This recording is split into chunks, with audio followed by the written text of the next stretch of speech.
Salam la team, toujours pas d'intro, mais on se retrouve pour parler du Barça. Le Barça inquiète.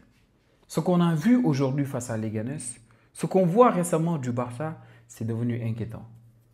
Tu peux voir le classement en Ligue des Champions, tu vas voir que le Barça est deuxième. En Liga, tu vas voir que le Barça est premier. Mais techniquement, le Barça est même troisième. Parce que le Barça a 38 points, même nombre de points que l'Atlético. Le Real a 37 points, mais l'Atlético comme le Real, ils ont un match en retard. Et si ces deux équipes gagnent leur match en retard, ils seront devant le Barça. Et on parle d'une équipe du Barça qui, il y a encore un mois, avait la possibilité de prendre limite 10 points sur le Real. Cette même équipe-là, sur les 6 derniers matchs en Liga, est à 3 défaites, 2 matchs nuls et une seule victoire. Je ne sais pas comment on peut expliquer cela. Cette inconstance, une équipe inconstante maintenant.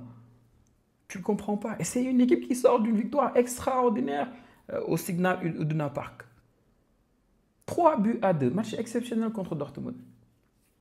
Et c'est cette même équipe aujourd'hui qui, après 20 tirs, qui après 75 000 occasions, n'arrive pas à déverrouiller le match face à Leganés.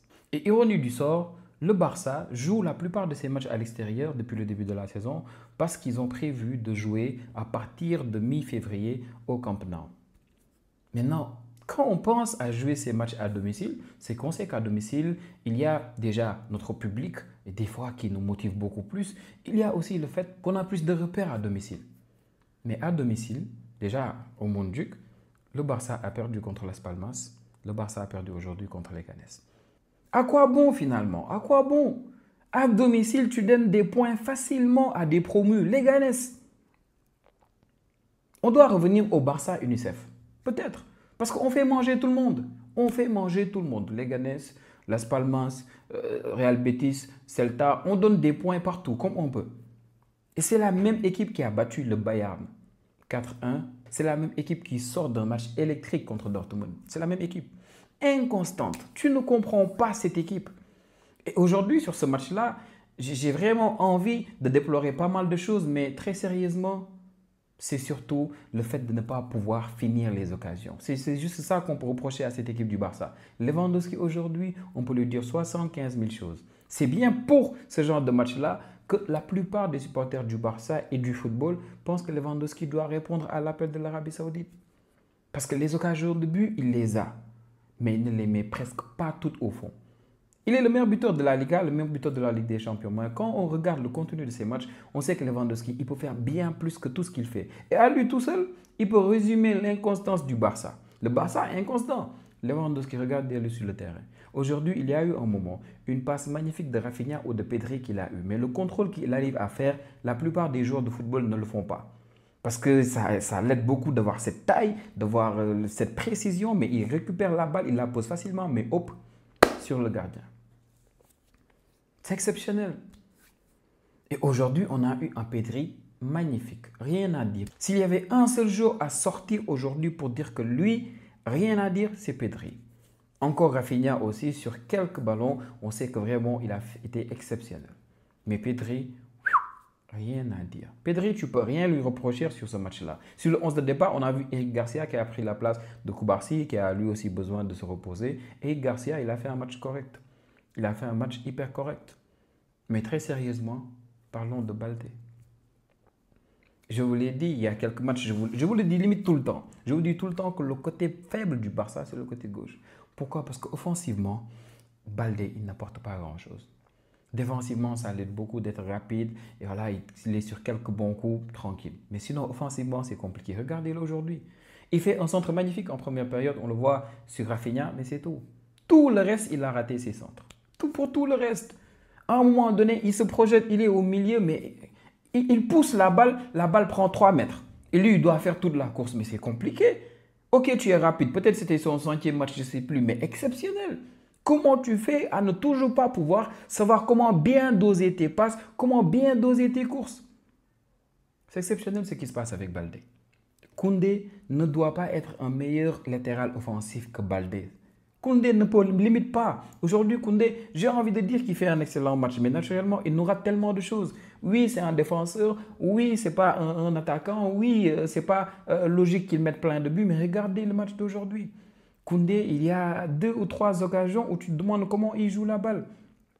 L'occasion où il n'arrive pas à cadrer la balle alors qu'il était juste comme ça devant les buts.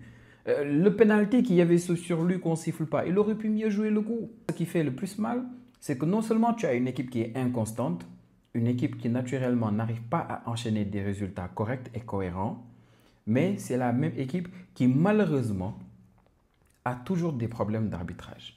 Notre défaite contre Osasuna, vous avez vu le but qui a été accepté alors que logiquement il aurait dû être refusé parce qu'il y a eu faute sur Pau Victor. Et vous l'avez vu aussi notre match contre Real Sociedad. Lewandowski qui met un but, on dit que non, il était hors jeu. Alors que quand on voit la VAR, on sait qu'il n'était pas hors jeu. Et encore aujourd'hui, le penalty sur Rafinha, on voit que la balle ne sort pas. Le joueur pousse Rafinha complètement, carrément. Il n'y a pas ah non, il a à peine touché. Non, il le pousse carrément. Il y a penalty, mais la VAR ne revient pas sur ça. C'est catastrophique. J'aurais bien aimé être là à me dire, ok, le problème c'est juste que l'équipe n'y était pas. Individuellement, il y a eu tel ou tel joueur qui n'a pas bien joué le coup, mais non. On n'est pas aidé par l'arbitrage aussi et c'est exceptionnel. Donc, si tu as une équipe qui n'est pas constante, une équipe qui n'est pas chanceuse avec l'arbitrage, mais c'est fini. À ce rythme-là, limite, je me dis que la Liga, ce serait peut-être utopique de penser qu'on peut y prétendre. Terrible. Parce qu'il va falloir être constant. Oui, mais non, ce n'est pas évident. Tu as Lamine Yamal qui a 17 ans, tu as Koubarsi qui a 17 ans, tu as Alejandro Balde aussi qui a quoi, 20, 21 ans. Tu as beaucoup de jeunes comme ça qui ne sont pas encore très matures, dont tu ne peux pas attendre certaines choses. Mais on espère juste voir mieux que ça. Et peut-être qu'actuellement, ce qu'on est en train de voir avec le Barça, c'est le vrai visage du Barça. Peut-être que c'est ça notre niveau. Peut-être que tout ce qui s'est passé depuis le Classico, c'est ça la vraie équipe du Barça. C'est ça le vrai niveau du Barça. Peut-être que ce qui s'est passé avant, on était vraiment en train de surperformer. Peut-être que ces non-performances récentes-là qui nous définissent vraiment. Aujourd'hui, la première grosse faute collectivement de l'équipe, c'est de laisser sur ce corner-là à la 3-4e minute de jeu, de laisser Sergio González, mais vraiment faire 3-4 pas tout seul où il va chercher la balle. Où il n'a pas d'adversité, il n'y a personne près de lui pour essayer de le contester. C'est exceptionnel. Après, l'autre échec collectivement, c'est de ne pas arriver à convertir toutes les occasions de but qu'on a eu aujourd'hui. Lewandowski, Rafinha, on a eu beaucoup d'occasions de but qu'on pouvait vraiment convertir, mais on n'a pas réussi. Maintenant, il ne faut pas enlever tout le mérite de Dimitrovic. Le gardien de Leganés a été exceptionnel aujourd'hui. Il y a eu des ballons où pour moi, ce n'est même pas Lewandowski qui n'arrive pas à le mettre au fond, mais surtout Dimitrovic qui joue très bien le coup. Il a été très bon aujourd'hui.